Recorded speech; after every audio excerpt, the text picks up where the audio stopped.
প্রিয় মাধ্যমিক পরীক্ষার্থীরা, আমরা এখন এই ভিডিওতে আমাদের বিদ্যালয় থেকে দেওয়া টেস্ট পেপারস এর এই 379 পাতার 11 দাগের এই 1 নম্বর জ্যামিতিক প্রশ্নটি বা সম্পাদ্যটি আমরা এখন খুবই সহজ সরলভাবে আলোচনা করে অঙ্কন করব। ঠিক আছে, তো প্রিয় শিক্ষার্থীরা, আমরা প্রথমে প্রশ্নটা একটু ভালোভাবে পড়ি। প্রশ্ন এখানে আমাদের দেওয়া রয়েছে, জ্যামিতিক উপায়ে √12 এর মান নির্ণয় করো। ঠিক আছে, খুবই সহজ অঙ্ক, তোমরা মনোযোগ সহকারে দেখো, অবশ্যই তোমরা ভালোভাবে বুঝতে পারবে।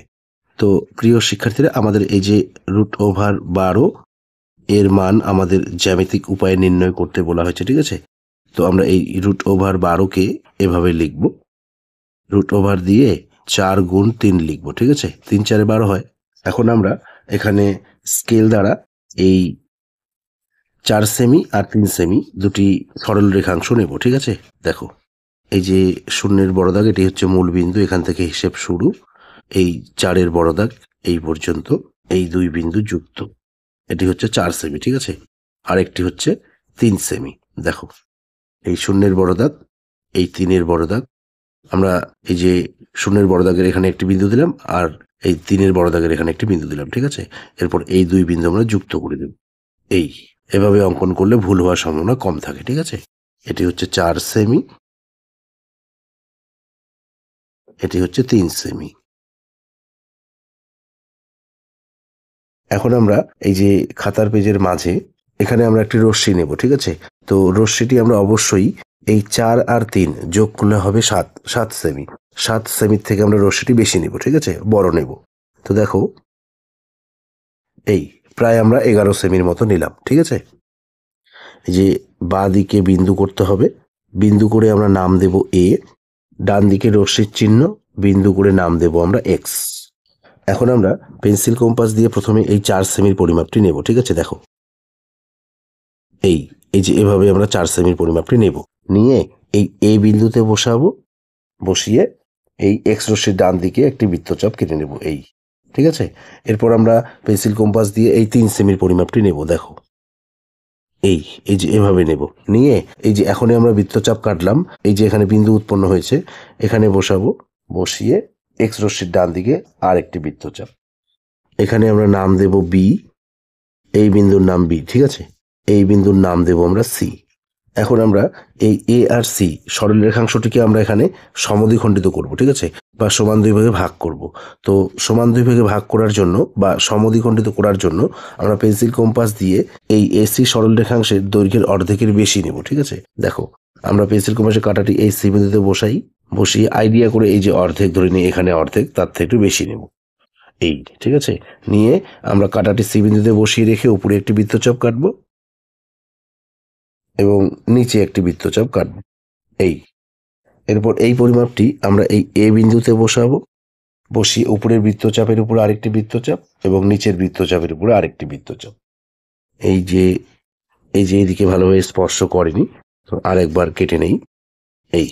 এখানে দুটি বৃত্তচাপ পরস্পর ছেদ করেছে, এখানে বিন্দু উৎপন্ন হয়েছে, এখানেও তাই, এখানেও বিন্দু উৎপন্ন হয়েছে। এখন আমরা স্কেল দ্বারা এই 2 বিন্দু যুক্ত করে দিই। ঠিক আছে, আমরা এই যে এসি সরল রেখাংশের এই যে সমদ্বিখণ্ডকটি অঙ্কন করলাম। ঠিক আছে, এই সমদ্বিখণ্ডকটি এসি সরল রেখাংশকে এই যে এখানে ছেদ করেছে, এখানে আমরা নাম দেব ও। এখন আমরা পেন্সিল কম্পাস দিয়ে এই এ আর ও সরল রেখাংশের দৈর্ঘ্যের পরিমাপ নেব। ঠিক আছে, এই যে এভাবে নেব, নিয়ে আমরা পেন্সিল কম্পাসের কাঁটাটি ও বিন্দুতে বসিয়ে রেখে এই সি থেকে এ পর্যন্ত একটি অর্ধবৃত্ত অঙ্কন করব। ঠিক আছে, দেখো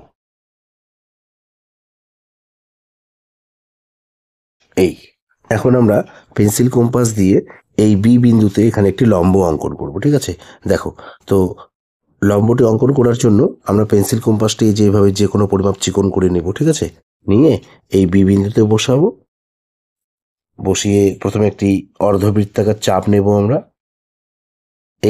এরপর এই পরিমাপটি, মানে যে পরিমাপটি দিয়ে আমরা অর্ধবৃত্তাকার চাপটি নিলাম, এই পরিমাপটি আমরা এখন এই যে এখানে বসাবো। ঠিক আছে, যে এখানে বিন্দু উৎপন্ন হয়েছে এখানে বসাবো,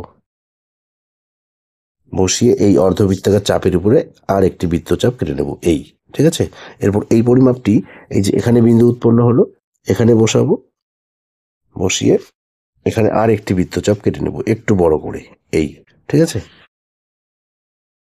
এরপর এই পরিমাপটি আমরা এই যে এখানে বিন্দু পেলাম এখানে বসাবো, ঠিক আছে? বসিয়ে উপরের বৃত্তচাপের উপরে কেটে নেব এই। এখন দেখো এই যে এই দুটি বৃত্তচাপ পরস্পর এই যে এখানে ছেদ করেছে, এখানে বিন্দু উৎপন্ন হয়েছে। এখন আমরা এই বি বিন্দু আর এই বিন্দু, এই দুটি বিন্দু দ্বারা আমরা এখানে বি বিন্দু থেকে লম্বটি অঙ্কন করব, ঠিক আছে? দেখো এই আমরা এই লম্বটি অর্ধবৃত্তকে এখানে স্পর্শ করে দিব, ঠিক আছে? এখানে বিন্দু উৎপন্ন হবে, এই বিন্দুর নাম দেব আমরা ডি। তো প্রিয় শিক্ষার্থীরা, √12 এর মান আমরা পেয়ে গেলাম। এই যে বিডি হচ্ছে √12 এর মান, ঠিক আছে? তো আমরা এখানে এই জ্যামিতিক চিত্রটি বা সম্পাদ্যটি অঙ্কন করার পর এই চিত্রটির বা সম্পাদ্যটির নিচে একটি লাইন ভালোভাবে সাজিয়ে লিখবো, ঠিক আছে? পরীক্ষার খাতাতেও আমরা ভালোভাবে সাজিয়ে লিখবো। আমরা লিখবো, সুতরাং √12 এর মান হলো বিডি। এই বিডি হচ্ছে √12 এর মান, ঠিক আছে? আমরা স্কেল দ্বারা মেপে নেব 3.5 সেমি, ঠিক আছে?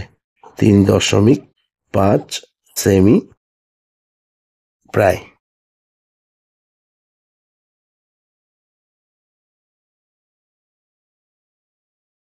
তো প্রিয় শিক্ষার্থীরা, নিশ্চয়ই তোমরা এই জ্যামিতিক চিত্রটি বা সম্পাদ্যটি অঙ্কন করার পদ্ধতিটি ভালোভাবে বুঝতে পেরেছ। তো এই ভিডিওতে এ পর্যন্ত। ধন্যবাদ।